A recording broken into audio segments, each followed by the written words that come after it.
prep for tomorrow. Yeah. So guys, just kind of take us back to last night. You guys are in the stands. He's up to bat, and tell us the rest. You know, I knew he was going to get a hit. I didn't know it was going to be that, but I knew he was going to get a hit because, he was feeling real good and much better at the plate.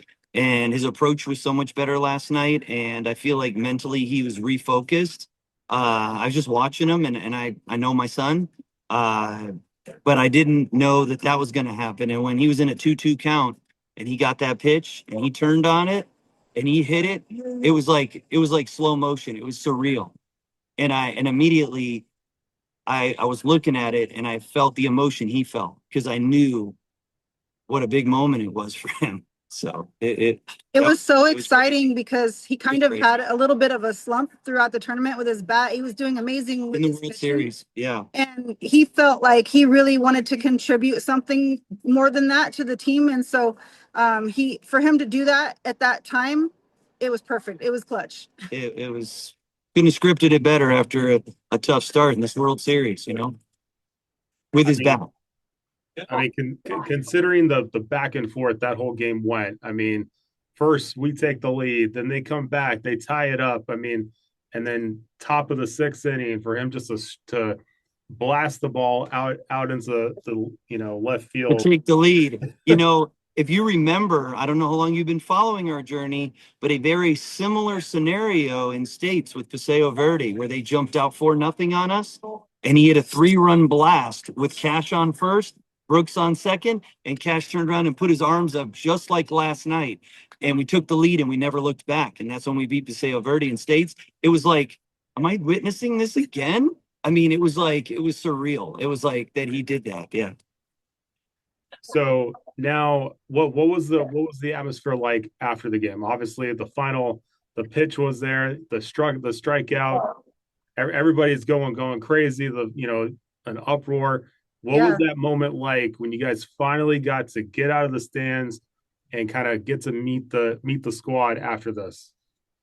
Well, you want to answer that? Go ahead. Okay. I was just going to say how it works is we get to celebrate for about 5 minutes and then they got to clean up and then we have to time it. They go in, they get in a team van and they drive them up to the bracket board. So we all have to kind of get out there quickly so that we're in a position. So when they let them out of the van like rock stars and they walk up and they and Garrett was the one that put the mountain into the championship bracket.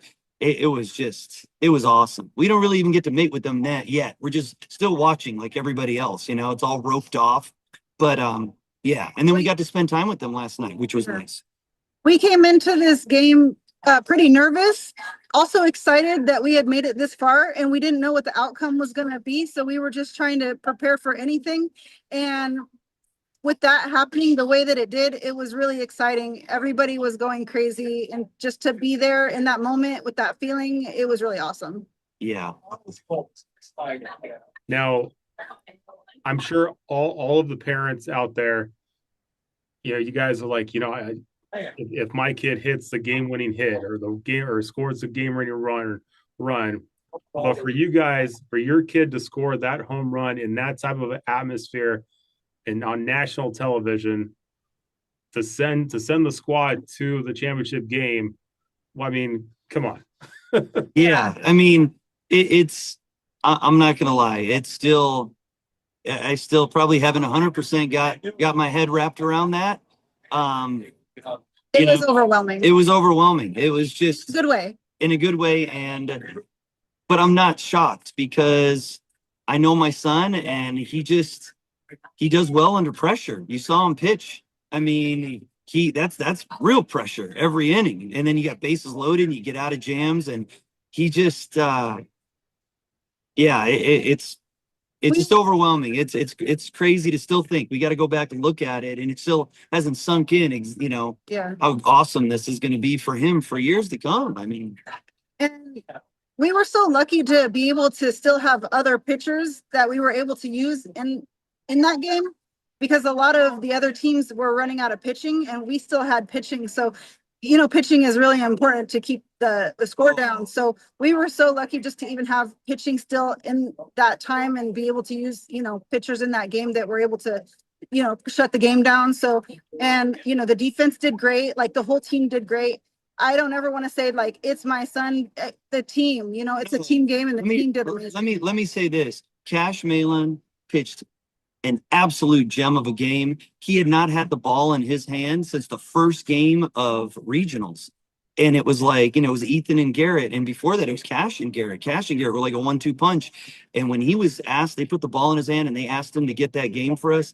He pitched a gem. And then Luke D'Ambrosio, what can you say about that 11-year-old? That kid is a gamer. He comes in and closes the game. And he's one of the young guys on the team. Like, our pitchers were off, lights out. And then Ethan Robertson made some incredible plays. I mean, Miranda, Dusty Grusso. I mean, our team just Cutter Ricafort. I mean, with that, only a lefty makes that play, running to his right in right center to catch that ball with his arm extended out to get us out of that inning. I mean, Brooks, everybody. Brooks, Fexer. I mean, these guys. Yeah, our team. It was a team effort. Now, what was that moment like after the game when you guys finally got to hug Garrett? Did you guys get to hug him, and kind of had that embrace moment? That's the first thing he did when he walked up to us. He put his arms out so big. He just was smiling, happy. He wanted the biggest hug from me and my husband. So it was awesome. And let me tell you, that South Carolina team, for the most part, first class. Yeah. Their pitcher that Garrett hit that home run off of, he found Garrett and he gave him a hug. Yeah, he came up. He said, "Good game." Good game. Shook his hand and then gave him a big hug, like they were long lost friends. Like just hugged. Really classy. Very classy. Yeah. Basically saying, "All right, dude, you got me." It's respect. It's a mutual respect, and just they love the game. These kids, they just love the game. So it is awesome. So now, turn the page to tomorrow. He gets the ball in his hands with a chance to pretty much seal half of the deal, basically, and get the championship for Nevada. What is the emotions like for you guys and kind of for him as he gets mentally prepared for this one? We're still nervous. I mean, Metro is a great team. They have an amazing team of players, pitching, defense, bats. Like, they've made it this far and we've made it this far. So both teams are really good, and anything can happen. So we're still nervous. We're waiting for the day to start. But I'll tell you this, we're probably more nervous than Garrett is. Yeah. He said he's ready. He's ready, huh? He said he's ready. He's ready. This is what he's been thinking about. He wants this. He wanted it just like this. Like, he wants the ball in his hand in the championship, and that's it. So I trust my son. He's 12, but I trust him. Someone's coming out. Oops. Sorry. No problem. Sorry, we're All good. hopefully you can edit that. Sorry. We found a good I spot. wasn't expecting that. We're downtown and there's a big parade and there's so many people down here. Nobody's up on the fields at campus today. Like, it's totally dead up there. Everybody's down here for like an international parade and street fair and stuff. So we came down here to get some food. And Nice. Awesome. Well, guys, if there's not anything else, we'll wrap it up. I know you guys got to get back inside, but sure. To see you guys on the verge of just pretty much closing this out, the storybook run on national television again. Yeah. I mean, it's pretty awesome. Yeah, Well, these boys hopefully- have been incredible. Hopefully we can do it. I think the boys are ready. They're pumped. So to get another shot at We would love to bring it home to Nevada. we would love to do that. Awesome, guys. Well, we'll be rooting you on, obviously, and we have little do you guys know how Grisel's doing? How's his thumb? Do you know? His thumb's feeling better, but it's still. We'll see. We'll see. Yeah. We'll see. I mean, we have he's incredible, but we do have a couple other guys that are really good back there, and they just haven't had time because he's incredible, but they're good. So we have other catchers. And we don't want to But put we him in hope a position. we hope he can. Yeah, we don't want to. Yeah, So we hope he can be ready. Awesome. Yeah, Evan said that he was going to get X-rays to just check everything out, but Yeah, wasn't sure if you guys had heard if it went well. Yeah, those are cleared. Those were cleared. He's good. Yeah. Good. Yeah. All right, guys. Well, best of luck tomorrow, and well, I'm sure talking to you again. Okay. Thank you. We appreciate all the support. Right on. All right, guys. Thanks. Thank you. Thank you. That was a